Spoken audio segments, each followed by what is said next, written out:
Hello friends, स्वागत है आपका आपके अपने यूट्यूब चैनल ज्ञान प्लस पर। एक बार फिर हाजिर हूँ एक नई वीडियो लेकर। जी हाँ, पिछली वीडियो में हमने हरास किया था, हरास के बेसिक कॉन्सेप्ट समझे थे। हरास किन संपत्तियों में लगता है, हरास की प्रकृति क्या होती है, ये सारी चीज़ें हमने देखी थी। आज हमने पिछली वीडियो में ही बताया था कि अगली वीडियो में हम हरास के प्रकार करेंगे। तो आज हम हरास के प्रकार देखने जा रहे हैं। हरास से परीक्षा में 1 से 2 प्रश्न बनना इम्पोर्टेंट हो जाता है, क्योंकि हरास एक बहुत ही ज़रूरी सब्जेक्ट ऑफ कॉमर्स हो जाता है। या जो ज़रूरी पार्ट होता है कॉमर्स का वो एक होता है। तो हरास बहुत ही ज़रूरी है। तो हरास की कौन कौन सी विधियां हैं, सबसे पहले ये हम जानेंगे। उसके बाद हम हरास की एक एक विधियों को डिटेल्स में लेके चलेंगे। तो चलिए हम देखते हैं हरास की विधियां कौन कौन सी हैं। तो इसको हम देखेंगे। पहले सबसे पहले अगर हरास की विधियों की अगर हम बात करेंगे तो यहाँ पे हम देख लेंगे कौन कौन सी विधियां हरास की हैं।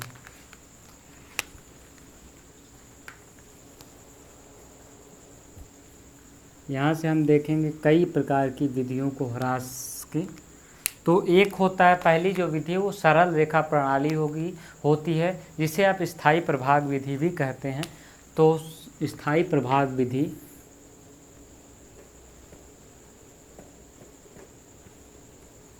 स्थायी प्रभाग विधि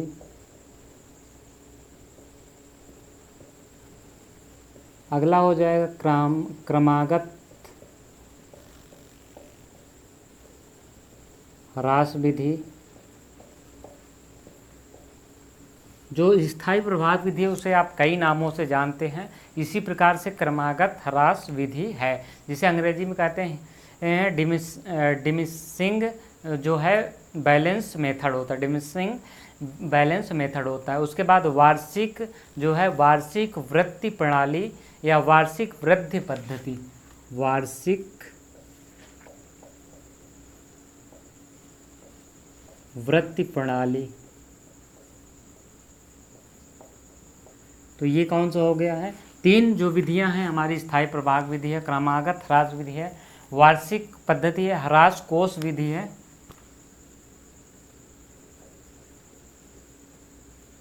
ह्रास कोष विधि है। यहाँ पे देख सकते हैं हमारी जो विधियों के प्रकार हैं। यहाँ पे आप ह्रास कोष पद्धति हो गई है। उसके अलावा देखेंगे बीमा पॉलिसी पद्धति। बीमा पॉलिसी पद्धति से आप इसमें समझ गए होंगे, बीमा पॉलिसी पद्धति।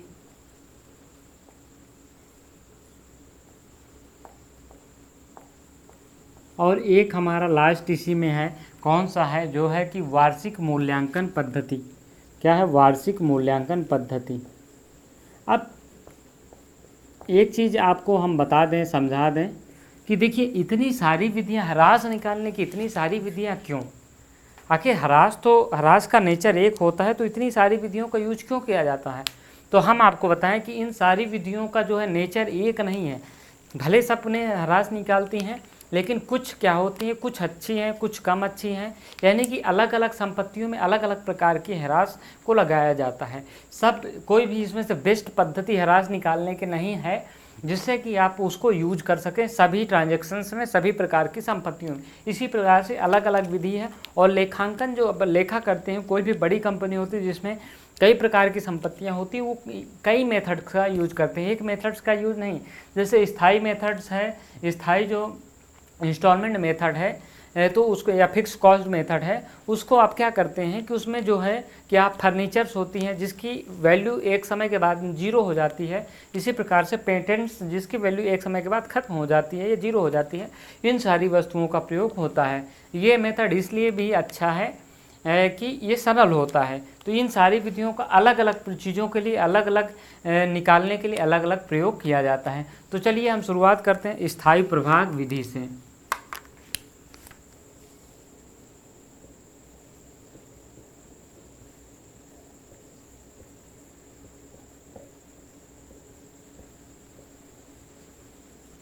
यहाँ पे क्या होगा, फिक्स्ड इंस्टॉलमेंट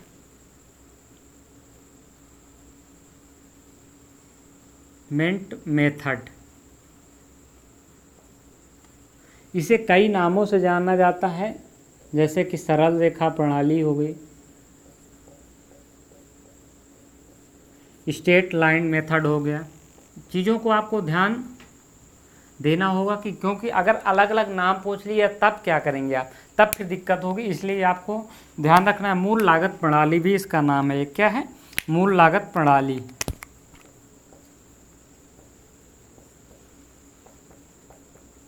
तो कई नामों से ये जाना जाता है, इसको आप इतना ध्यान रखिए। अब इसमें क्या होता है, हमने जब पिछली वीडियो अगर आपने नहीं देखी होगी तो उसको देख लीजिए। जब हम इंस्टॉलमेंट के बारे में हरास के बारे में बता रहे तो बहुत अच्छे से इस मेथड को समझाया था। अब ये क्या होता है कि इसमें कुछ नहीं, एक बहुत सरल होता है। इसमें कैसे आप हरास निकालते हैं इसको हम जल्दी से समझा देते हैं। आपने कोई संपत्ति ली 5 लाख की, सारे खर्चे इंस्टॉलमेंट से यानी कि चालू अवस्था में आने तक जितने भी खर्चे किए आपने 5 लाख किए, तो इस संपत्ति की जो लागत हो गई या कॉस्ट हो गई वो 5 लाख हो गई। 5 लाख। अब इसकी आयु कितनी है? 10 वर्ष है। 10 वर्ष इसकी आयु है। अब इसमें जो है 10 वर्ष बाद जब इसको बेचेंगे तो आपको कहा जा रहा है कि 1 लाख प्राप्त हो जाएगा, 1 लाख रिटर्न हो जाएगा, 1 लाख वापस या स्क्रैप वैल्यू जो है हो जाएगी 1 लाख। तो 5 लाख में से क्या करेंगे, जो है मूल्य क्या हो जाएगी। अब इसको निकालने के लिए क्या हो जाएगा, लागत हो जाएगी माइनस अवशिष्ट मूल्य हो जाएगा, अवशिष्ट मूल्य या स्क्रैप वैल्यू जिसे कहेंगे। और आपको क्या होगा, नीचे बाई आपको करेंगे वर्ष। तो सिंपल सा ये फॉर्मूला होगा स्थायी प्रभाग विधि निकालने के लिए या सरल रेखा प्रणाली के लिए। ये आपकी विधि होगी। संपत्ति का मूल्य या लागत जो होगा ये होगी, अवशिष्ट मूल्य से आप क्या करेंगे या शेष मूल्य जिसे कहते हैं, और जो संपत्ति का अनुमानित आयु होगी या वर्ष होगा ये होगा। तो यहाँ पे आप देखें सिंपल सा है, 5 लाख माइनस 1 लाख हो जाएगा और यहाँ पे वर्ष आपका 10 हो जाएगा। तो ये हो जाएगा 4 लाख बटे 10 यानी कि 40,000 रुपये जो है प्रति साल जो है इसका क्या हो जाएगा, ह्रास लगेगा। यानी कि संपत्ति की जो, जैसे पहले साल आप 5 लाख का लेखा करेंगे संपत्ति का, अगले साल उसमें क्या करेंगे 40 लाख एसेट्स में से घटा देंगे 40,000 रुपये। ये संपत्ति जो हो जाएगी एसेट्स में, जो भी स्पेसिफिक एसेट्स होगी ये बच जाएगी, कितना हो जाएगी, यहाँ पे 5 लाख में से 1 लाख हमने घटा दिया था, इसको आप लास्ट में घटाएंगे 1 लाख रुपए, ये हो जाएगी आपकी 4 लाख, कितना हो जाएगी यहाँ पे 4,60,000 हो जाएगी। ये आपकी एसेट्स हो जाएगी और इस 40,000 को आप लाभ हानि खाते के डेबिट पक्ष में दिखा देंगे। तो ये आपकी बेसिक जो स्थायी प्रभाग मेथड हो गया, ये हो गया है। ये जो होता है ये सरल होता है, काफ़ी सरल माना जाता है, इसलिए इसका प्रयोग होता है। इसका प्रयोग जो होता है पेटेंट्स के लिए होता है, पेटेंट्स निकालने के लिए, चेयर्स होती हैं यानी कि जो फर्नीचर्स होती हैं उसको भी निकालने के लिए किया जाता है। और इसकी सबसे बड़ी विधि ये है, इसकी सबसे बड़ी विशेषता कि ये शून्य तक, 0 वैल्यू तक इसको आप राइट ऑफ कर सकते हैं, सेटिस्फाई कर सकते हैं। इसलिए ये क्या होती है आपकी सरल होती है, इसीलिए स्थायी प्रभाग विधि इसको कहते हैं।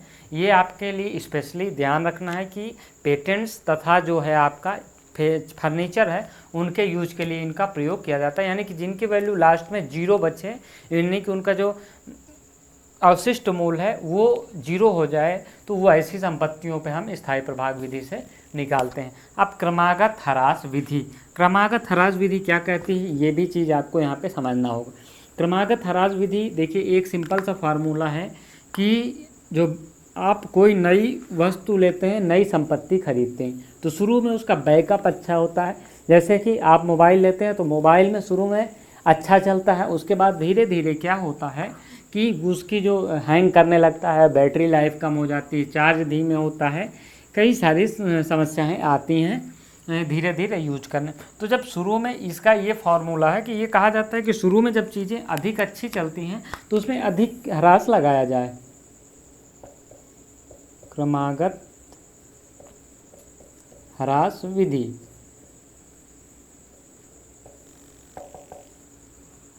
ठीक है, तो यहाँ पे क्रमागत ह्रास विधि होगी। अब इसमें क्या होगा कि इसमें जो है एक सिंपल सा होता है क्रमागत ह्रास विधि, यानी कि जब पिछले साल आपकी संपत्ति, यहाँ पे हम एग्जाम्पल के थ्रू आपको समझा रहे हैं, सिंपल सा आपको समझना है। आपने कोई वस्तु खरीदी 1 लाख की, वस्तु की आयु आपने निकाल ली 10 साल, आपने निकाल ली कि ये 10 साल चलेगी, 10 साल में इसको सेटिस्फाई करना है, यानी कि प्रति वर्ष जो है 10,000 रुपये इस हिसाब से फिक्स्ड मेथड के हिसाब से क्या हो जाना चाहिए, 10,000 रुपये क्या होना चाहिए, ह्रास होना चाहिए प्रति वर्ष। लेकिन ये मेथड कह रहा है नहीं, आप शुरू में इसकी वैल्यू, शुरू में इसका ज़्यादा प्रयोग करते हैं और इसमें जो खर्चे होते हैं शुरू में कम होते हैं, मेंटेनेंस खर्चे बहुत कम होते हैं। इसलिए क्या करना है कि आपको कि इस 10 लाख में अगर आपकी इसकी आयु 10 लाख है तो प्रति वर्ष 10% हो जाएगा, 10 धाम 100। तो शुरू में आप क्या करिए कि शुरू में इसकी ऐसी कॉस्ट रखिए जैसे कि इस 1 लाख में आप शुरू में 10% आप निकाल रहे हैं, तो शुरू में 10% निकालेंगे तो ये अगले साल 90,000 आपकी एसेट्स बचेगी। अब इसको क्या करना है कि फिर अगले साल जब 1 लाख में, यानी कि यहाँ पे 10,000 लगा ह्रास पहले साल, अब दूसरे साल क्या होगा कि ये 10% शेष वैल्यू यानी कि अवशिष्ट वैल्यू पे लगेगा, यानी कि अगले साल जो 10% इसका लगेगा तो वो 9,000 ह्रास लगेगा। इसी प्रकार से उसके अगले साल आपका इसी प्रकार से घटता चले जाएगा। अगले साल ये 81,000 होगा तो 8100 रुपये क्या हो जाएगा, ह्रास लगेगा। तो इसी को क्या कहते हैं, क्रमागत ह्रास विधि कहते हैं। ये घटते क्रम में होती है हमेशा। तो इसको जो निकालने के लिए क्या होता है कि इसमें देखिए संपत्ति को कैसे निकालते हैं ह्रास, ये चीज़ आपको ध्यान देना है। जैसे यहाँ पे आपने संपत्ति का मूल्य यहाँ पे हो जाएगा,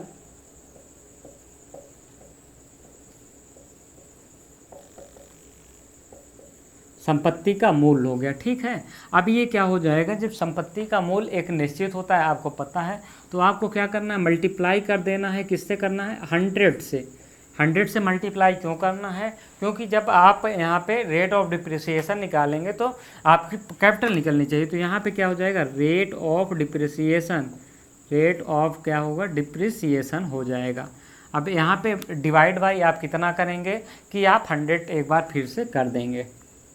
यहाँ पे क्या कर देंगे, आप यहाँ पे n वर्ष यानी कि जितने वर्षों के लिए आप ह्रास निकालेंगे, टोटल जितने वर्ष संपत्ति की आयु होगी वो आपको यहाँ पे निकालना है। उसके बाद ये बराबर क्या होगा, अवशिष्ट मूल्य आपका निकल के आ जाएगा, अवशिष्ट मूल्य।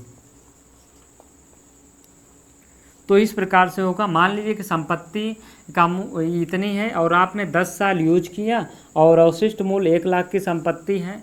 यहाँ पे संपत्ति का मूल्य आपने 1 लाख रुपए मान लीजिए कि निकाल लिया, 1 लाख रुपए आपकी संपत्ति है। यहाँ पे 100 माइनस रेट ऑफ डिप्रिसिएशन मान लीजिए कि आप 10% कर लीजिए, 10 कर लीजिए। यहाँ पे आपने 10 साल आपकी संपत्ति चल रही है बाई 100, यहाँ पे क्या हो जाएगा, सॉरी यहाँ पे माइनस होगा, तो ये हो जाएगा आपका 1 लाख हो जाएगा, 1 लाख इंटू क्या हो जाएगा, ये 90/100, 90/100 इंटू इसको क्या हो जाएगा, मल्टीप्लाई। अब इसका क्या हो जाएगा, 10 से स्क्वायर हो जाएगा। अब ये क्या हो जाएगा, बराबर अवशिष्ट मूल्य जो होगा उसको आप यहाँ पे लिख देंगे।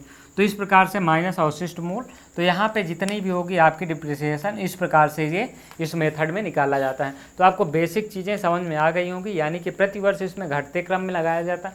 जैसे कि इसमें किसके लिए ज़रूरी होता है, मशीन जैसे होती है तो मशीन का एक निश्चित अवशिष्ट मूल्य होता है और वो शुरू में अच्छा बैकअप देती है, यानी कि अच्छा काम करती है। बाद में उसमें चार्जेस जो होते हैं वो अधिक लगते जाते हैं, जिससे कि अधिक खर्चे होते हैं, तो इसलिए मशीन की आयु घटती है। इसीलिए कहा गया कि जब शुरू में मशीन अच्छा कर रही तो उसमें अधिक ह्रास लगाया जाए, जब मशीन धीरे धीरे उसकी कार्य क्षमता में कमी हो रही तो उसमें क्यों ना कम ह्रास लगाया जाए। तो इस प्रकार से इसमें क्या हो जाता है कि इस प्रकार से इसमें निकाला जाता है। अब आपका क्रमागत ह्रास विधि ये हो गई। अब अगला हम देखते हैं वार्षिक वृत्ति प्रणाली। वार्षिक वृत्ति प्रणाली में क्या होगा, आप कोई संपत्ति लेते हैं, संपत्ति देखिए अगर आप ह्रास नहीं बनाएंगे तो आप फ्यूचर में आप वो संपत्ति जब हटाएंगे आप, या उसको यूजलेस हो जाएगी या ख़राब हो जाएगी, तो आप अगली संपत्ति कहाँ से खरीदेंगे। आप पूंजी से लगाएंगे तो संपत्ति जो कंपनी की वो क्षमता है वो घट जाएगी, क्योंकि पूंजी कम हो जाएगी। इसलिए आपको क्या करना है, कार्यशील पूंजी में संपत्ति के लिए उसी जो संपत्ति आपने लगाई थी ह्रास से प्रोविज़न करके नई संपत्ति का आप इंतजाम करेंगे।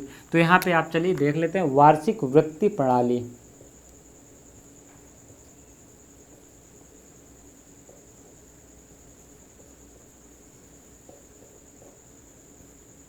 इसमें क्या होता है कि ह्रास की जो अमाउंट होती है इसमें भी फिक्स होती है, यानी कि ह्रास की जो राशि होती है इसमें भी फिक्स होती है। ह्रास की राशि फिक्स्ड होती है, यानी कि प्रति वर्ष जितनी ह्रास की राशि लगेगी, एक वर्ष पहले वर्ष जितनी ह्रास की राशि लगेगी उसमें भी हर साल उतना ही लगेगा। अब यहाँ पे आपने कोई संपत्ति खरीदी है, कोई संपत्ति यहाँ पे एसेट्स जिसे कह सकते हैं, कैश लगा के आपने कितना, एक यहाँ पे कितना की 1 लाख की खरीदी, ठीक है। अब इस पे इंस्टॉलमेंट क्या हो जाएगा, आपका रेट ऑफ इंटरेस्ट इसमें डिसाइड किया जाता है, कितने प्रतिशत इंटरेस्ट लगेगा, ठीक है। वो इंटरेस्ट आप यहाँ पे जब लगाएंगे तो ये आपका क्या हो जाएगा, मान लीजिए कि आप इंटरेस्ट यहाँ पे ब्याज आप 5% लगाते हैं, ठीक है। तो 5% जब ब्याज लगाएंगे तो इसका क्या हो जाएगा, 1 लाख का 5,000 हो जाएगा। तो ये कितना हो जाएगा, 1,05,000 हो जाएगा, ठीक है। अब इसी प्रकार से ह्रास आपने डिसाइड किया, हम यहाँ पे एग्जाम्पल बस समझा रहे हैं, आपको समझना होगा। ये 2 पक्ष हो जाएंगे लेखे के, आपको यहाँ पे समझना होगा। आपने डिप्रिसिएशन लगा दिया, निश्चित कर दिया कि प्रति वर्ष 2000 डिप्रिसिएशन लगना है, या मान लीजिए कि प्रति वर्ष 10,000 डिप्रिसिएशन लगना है, 10,000। तो यहाँ पे 10,000 डिप्रिसिएशन हो गया, तो जो वैल्यू आएगी यहाँ पे क्या हो जाएगी, बैलेंस कितना बचेगा। आपको पता है कि हमारे जो ट्रांजैक्शन करते हैं वो दोनों इक्वल होने चाहिए। तो 10,000 यहाँ से आप जब डिक्रीज कर देंगे 1 लाख में, तो यहाँ पे क्या हो जाएगा 95,000। अब ये दोनों का क्या हो गया कि 1,05,000 ये आपका बैलेंस हो गया, ये 1,05,000 हो गया। इस प्रकार से इंटरेस्ट होता है। अब अगले साल क्या हो जाएगा कि ये 1 लाख रुपए था, ये अब यहाँ पे क्या होगा, कैरीड फॉरवर्ड यहाँ पे कितना हो जाएगा 95,000। 95,000 का जो यहाँ पे हमने 5% लगाया था, इसका 5% इंटरेस्ट लगाएंगे, कितना 5% लगाएंगे। तो यहाँ पे कितना हो जाएगा, इस प्रकार से आप इंटरेस्ट निकाल लेंगे, जितना भी होगा। यहाँ पे 9 × 45 हो जाएगा और 5 × 5 = 25 हो जाएगा। तो 4525 ये हो जाएगा। यहाँ पे अब जितना इन दोनों को जोड़ने के बाद जितना रिमेनिंग बचेगा यहाँ पे ये बैलेंस हो जाएगा। इसी प्रकार से हर साल इस वार्षिक वृत्ति प्रणाली में एक इंटरेस्ट लगता है, जितनी अमाउंट होती है उसमें इंटरेस्ट फिक्स कर दिया जाता है, उतनी राशि इंटरेस्ट लगती है और डिप्रिसिएशन निश्चित कर दिया जाता है। ये जो दोनों होती है, तो ये देखिए इसमें क्या होता है कि प्रतिवर्ष एक ही जो राशि होती है वो ह्रास की काटी जाती है, और इसमें ह्रास के अलावा संपत्ति के मूल पर मिलने वाले ब्याज को भी जोड़ा जाता है। इसमें उस संपत्ति पे के मूल पे ब्याज, जैसे क्या हुआ कि 1 लाख रुपए आपको ने मशीन खरीदी, तो आपने कंपनी के लिए वो क्या कर दी कि आपने क्या किया कि उसको आपने कंपनी के लिए क्या कर दिया, लाइबिलिटी कर दिया। तो लाइबिलिटी हो गई, तो वो कंपनी उस पर क्या होगी कि आपको 10% क्या होगी, 10 इंटरेस्ट देगी।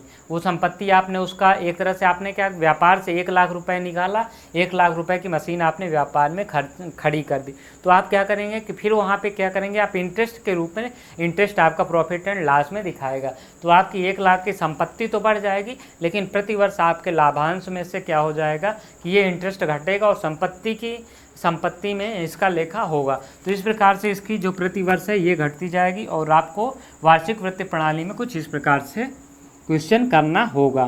तो ये आपका वार्षिक वृत्ति प्रणाली हो गई है। अब ह्रास कोष विधि, ह्रास कोष विधि में क्या होता है इसको अब हम समझते हैं। वार्षिक वृत्ति प्रणाली उम्मीद है कि आपको समझ में आ गई होगी। इसमें जो है प्रतिवर्ष जो ब्याज मिलता है उसको जोड़ देते हैं। एक तरह से क्या होता है कि इसमें जो है एक लाख की मशीन है उसको कहा जाता है कि एक तरह से इन्वेस्ट कर दिया गया है 1 लाख रुपए, उससे इंटरेस्ट मिलेगा, उसमें वही उसकी क्या हो जाएगी, जोड़ा जाएगा। अब हो जाएगी हमारी ह्रास कोष विधि। अगली क्या हो जाएगी, ह्रास कोष विधि। ह्रास कोष विधि, देखिए ह्रास कोष विधि क्या होगी। ह्रास कोष विधि एक जानते हैं, जब आप कोई संपत्ति ले ली जाती है तो उसमें क्या किया जाता है कि एक कोष बनाया जाता है उस संपत्ति संबंध। इसमें एक कोष बना लिया जाता है और संपत्ति के मूल्य में आयु के अनुसार, जैसे कि 1 लाख की संपत्ति है, 10 साल उसकी आयु है और 10,000 उसकी रिमेनिंग वैल्यू, तो 90,000 रुपये है। तो उसमें आपको 10 साल उसकी वैल्यू है, तो आप प्रत्येक वर्ष जो है 9,000 रुपये एक राशि आप निकाल लेंगे प्रॉफिट एंड लॉस से और इसको एक इन्वेस्ट कर देंगे आप एक जगह, और उस 9,000 को क्या करेंगे, 9,000 में से आपको क्या होगी, ब्याज मिलेगी। जब ब्याज मिलेगी तो आप क्या करेंगे, उस ब्याज को भी इन्वेस्ट कर देते हैं। तो आप ब्याज पे ब्याज इन्वेस्ट होता है, तो ये क्या होता है कि इसमें एक फिक्स अमाउंट जो है आपने लगाई है वो मिलने का डर रहता है, प्लस उसमें लाभ होने का जो ब्याज से है वो भी, उसका भी फायदा होता है। तो इसमें हम चलिए देख लेते हैं, आपको हम समझा देते हैं। ह्रास कोष विधि में क्या होता है, इसमें एक कोष बना दिया जाता है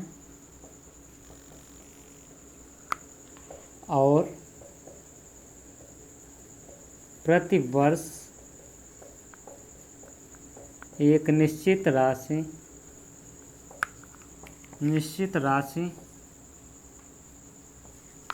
को विनियोग में लगा दिया जाता है, विनियोग में लगा दिया जाता है।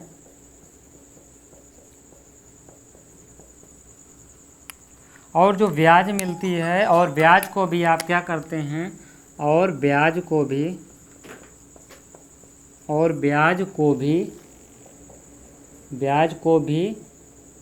आप क्या करते हैं, विनियोग कर देते हैं। ठीक है, ये दो बेसिक कॉन्सेप्ट आपके हो गए हैं। तो अब क्या होता है कि आप मान लीजिए कि यहाँ पे ह्रास कोष विधि में कोई मशीन हमने बताई थी कि 1,00,000 रुपए की है, 1,00,000 की मशीन है, इसकी जो रिमेनिंग वैल्यू है मान लीजिए कि 1,00,000 घटा दीजिए, 10,000 घटा दीजिए, तो ये हो जाएगी 90,000 रुपये। ठीक है, 90,000 को क्या किया जाएगा, 90,000 में से प्रति वर्ष इसकी आयु 10 वर्ष है, तो 10% है, तो 9,000 रुपये कहीं इन्वेस्ट कर दिया जाएगा प्रत्येक वर्ष। ये 9,000 रुपये क्या किया जाएगा, इन्वेस्ट किया जाएगा या कोष में जो है डाल दिया जाएगा, इन्वेस्ट कर दिया जाएगा। अब इसमें क्या होगा कि इंटरेस्ट भी मिलेगा, अगले साल भी जो है 9,000 इन्वेस्ट कर दिया जाएगा, और जो इसमें ब्याज मान लीजिए कि 10% मिल रही है, तो 900 रुपये जो इंटरेस्ट मिलेगा उसको फिर से री इन्वेस्टमेंट कर दिया जाएगा। अब जी री इन्वेस्टमेंट किया जाएगा तो इसमें ब्याज भी मिलती जाएगी, ब्याज को भी री इन्वेस्टमेंट किया जाएगा। इस मेथड में क्या होता है कि जब आपकी संपत्ति खराब हो गई या संपत्ति की आयु पूरी हो गई, तो आप उस इन्वेस्टमेंट से पैसा निकाल के इन्वेस्टमेंट को बेच के आप संपत्ति को नई या संपत्ति को प्रतिस्थापित कर सकते हैं। यहाँ पे एक चीज़ का नुकसान हो सकता है आपको कि मान लीजिए जो आपने इन्वेस्ट किया है उसकी जो अमाउंट है वो इन्वेस्टमेंट आपका बहुत नुकसान में चला गया, तो इसका इसमें हमेशा के लिए डर बना रहता है। जहाँ पे आप इन्वेस्ट किए हैं हो सकता है कि वो बेकार हो जाए, डूब जाए, तो वो आपका इन्वेस्टमेंट भी बेकार जा सकता है। तो इस प्रकार से आपको ये चीज़ समझनी होगी यहाँ पे ह्रास कोष विधि में किस प्रकार से आप इन्वेस्टमेंट बनाते हैं। अब बीमा पॉलिसी विधि क्या होगी ये आपको समझ में आ गया होगा उम्मीद से। अब बीमा पॉलिसी पद्धति, देखिए बीमा पॉलिसी पद्धति में आप जैसे नॉर्मल बीमा कराते हैं उसी प्रकार से क्या होता है, जब कोई संपत्ति ली जाती है तो उसका क्या कराया जाता है, बीमा करा लिया जाता है। बीमा क्यों कराया जाता है, क्योंकि आपको पता है कि इसकी आयु निश्चित है, इतने साल बाद हमें नई संपत्ति लेनी पड़ेगी। नई संपत्ति के लिए क्या करना होगा कि पैसा चाहिए, तो आपको क्या करना होगा, बीमा पॉलिसी पद्धति।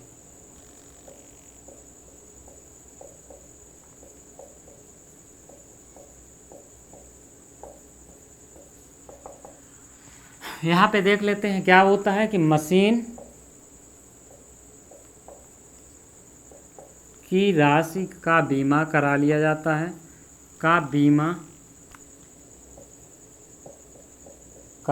जाता है,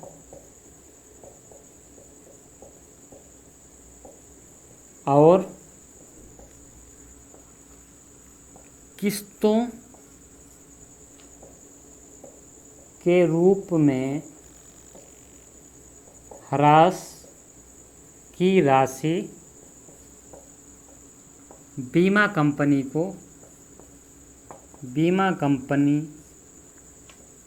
को दे दिया जाता है।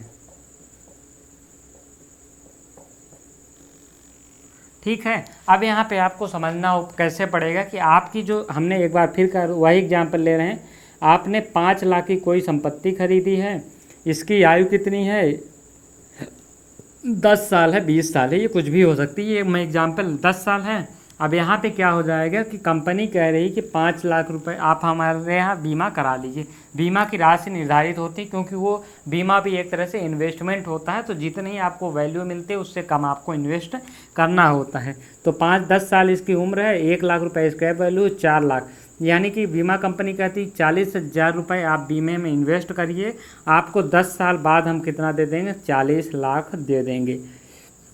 अब बीमा में एक ये भी फायदा होता है कि बीमे 2 प्रकार के होते हैं। एक तो उस समय अवधि पूरे होने के बाद या संपत्ति की को कोई नुकसान हो गया, टूट गई, या जो भी उसमें खर्चे आते हैं वो सारी फिर बीमा कंपनी उठाती है, या बीच में वो एसेट्स नष्ट हो गई तो वो बीमा कंपनी पूरा पैसा देगी आपको, जितने का आपने बीमा कराया है, 5 लाख का या 4 लाख का। स्क्रैप वैल्यू 1 लाख रुपए आप हटा देंगे तो 4 लाख का जो बीमा आपने कराया था, कंपनी क्या होगी कि 1 लाख रुपए स्क्रैप बेच के और ये 4 लाख लगा के आप नई संपत्ति खरीद सकते हैं, यानी कि उसको प्रतिस्थापित कर सकते हैं। तो इस प्रकार से बीमा पॉलिसी पद्धति है ये एकदम ये जो है ह्रास कोष पद्धति और बीमा पॉलिसी पद्धति लगभग एक ही जैसी है, दोनों में कोई खास डिफरेंस नहीं होता है। उसमें थोड़ा सा रिस्क होता है, लेकिन इसमें रिस्क नहीं होता है, क्योंकि बीमा कंपनी आपको पैसा चुकाएगी ही चुकाएगी। तो ये आपका हो गया। अब वार्षिक मूल्यांकन पद्धति, अंतिम जो महत्वपूर्ण है वो बच रहा है हमारा वार्षिक मूल्यांकन पद्धति। वार्षिक मूल्यांकन पद्धति क्या होती है, क्यों इसको लगाया जाता है। यहाँ पे जैसे अलग अलग पॉलिसियों के लिए, अलग अलग चीज़ों के लिए अलग अलग मेथड्स को अपनाया जाता है। तो हम देख लेते हैं अंतिम जो है वार्षिक मूल्यांकन पद्धति देख लेते हैं। वार्षिक मूल्यांकन पद्धति, देखिए वार्षिक मूल्यांकन पद्धति में बहुत सिंपल है। इसमें क्या किया जाता है कि प्रत्येक वर्ष जो आपने मान लीजिए कि एग्जैक्टली 1 लाख की संपत्ति खरीद ली, ठीक है, 1 लाख की आपने संपत्ति खरीद ली है, संपत्ति आपने खरीद ली। अब इसका क्या होता है, प्रत्येक वर्ष के अंत में क्या होता है, रीवैल्यूएशन किया जाता है। इस संपत्ति का क्या हो जाता है, संपत्ति का वर्ष के अंत में पुनर्मूल्यांकन किया जाता है। पुनः मूल्यांकन किया जाता है। यदि संपत्ति का मूल्य बढ़ जाएगा तो इसका कोई लेखा नहीं किया जा सकता है। यदि संपत्ति का जो मूल्य घट गया है उसका लेखा किया जाता है। तो इसमें प्रत्येक वर्ष संपत्ति का मूल्यांकन किया जाता है। यदि संपत्ति बढ़ गई तो लेखा नहीं किया जाता है। यदि संपत्ति घट गई है तो इसमें क्या किया जाता है कि इसका लेखा किया जाता है। अब देखिए यहाँ पे क्या हो जाएगा कि इसमें किस प्रकार की संपत्ति आती हैं प्रत्येक वर्ष की। इसमें आप जैसे लाइव स्टॉक होते हैं, जीवित स्कंध जो होते हैं, जीवित स्कंध। अब परीक्षा में पूछ लिया कि जीवित स्कंध का किस आधार पे जो है ह्रास पद्धति लगाते हैं, तो मूल्यांकन पद्धति के आधार पे जीवित स्कंध इसमें शामिल हो जाएगा। घोड़ा गाड़ी, जानवर, बैलगाड़ी, ये सारी इसमें शामिल होती हैं। और एक होता है कॉपीराइट, कॉपीराइट भी इसी में शामिल किया जाता है। तो ये 2 प्रकार के जीवित स्कंद में घोड़ा गाड़ी हो सकता है, जानवर आपने खरीदा, खच्चर खरीदा, तो ये सारी चीज़ें इसमें, हाथी खरीदा, घोड़ा गाड़ी, गाड़ी नहीं गाड़ी, तो ये आपके इस प्रकार से होंगे। यानी कि जीवित स्कंद मान लीजिए कि आपने कोई यहाँ पे हाथी खरीदा सामान ढोने के लिए, हाथी खरीदा, हाथी आपने खरीदा, हाथी आपने कितने में खरीदा, 1 लाख में हाथी एक खरीदा। अब क्या हो गया कि हाथी जो अगले साल आप मूल्यांकन कर रहे हैं तो ये हाथी की कीमत बढ़ के कितनी हो गई, 1,25,000 हो गई। अब 1,25,000 या लाख होगा, 1.25 लाख हो जाएगा। तो आप क्या करेंगे, ये 25,000 रुपये बढ़ गया तो इसका लेखा आप नहीं करेंगे। लेकिन यही हाथी की मान लीजिए 2 साल बाद कीमत घट के 1 लाख थी और ये घट के क्या हो गई, 80,000 हो गई, 80,000 हो गई। तो इस 20,000 के आप में जो है स्थायी संपत्ति है ये, इसमें कमी आई तो इसका लेखा कर देते हैं। अब इनकी आयु निश्चित नहीं कर सकते हैं आप। हाथी या जीवित स्टॉक आपने ले लिया, ये हो सकता है कि हाथी आपने लिया अभी और हो सकता है कि कुछ दिन बाद मर जाए, तो ये पूरा 1 लाख रुपए आपका क्या हो जाएगा, इसको आपको लेखा करना पड़ेगा, क्योंकि आप इसकी आयु निश्चित नहीं कर सकते हैं। जिन चीज़ों की आप आयु निश्चित नहीं कर सकते हैं उसमें वार्षिक मूल्यांकन किया जाता है कि उसकी आयु में उसकी जो वो कीमत में है कितनी घटी या बढ़ोतरी हुई है। यदि वो मर जाएगा, ख़त्म हो जाएगा, तो उसको यहाँ पे जीरो करना पड़ेगा, यानी कि पूरे उस अमाउंट को पूरी तरह से उसी साल जो है लेखा करके उसको सेट ऑफ किया जाएगा। तो ये जो है हराज की विभिन्न विधियाँ हो गई हैं डिप्रिसिएशन। इसके अलावा कई सारे जो मेथड्स हैं हराज के वो हैं, लेकिन आपके लिए परीक्षा की दृष्टि से उतने इम्पोर्टेंट नहीं हैं, उसमें प्रश्न नहीं पूछे जाते हैं। तो ये सारे जो मेथड्स हैं हो गए डिप्रिसिएशन के, ये हो गए। तो ये डिप्रिसिएशन हो गया है हमारा। डिप्रिसिएशन के दोनों लेक्चर्स हमारे समाप्त होते हैं। तो आप सभी अच्छे से पढ़ाई करते रहिए, मन लगा के पढ़िए। आप सभी को आपकी परीक्षाओं के लिए हार्दिक शुभकामनाएं। अभी से आप लगातार सफल होइए और अनेक नौकरियों में सफल होइए। तो फिलहाल इस वीडियो में इतना ही, मिलेगा अगले वीडियो में, तब तक के लिए धन्यवाद।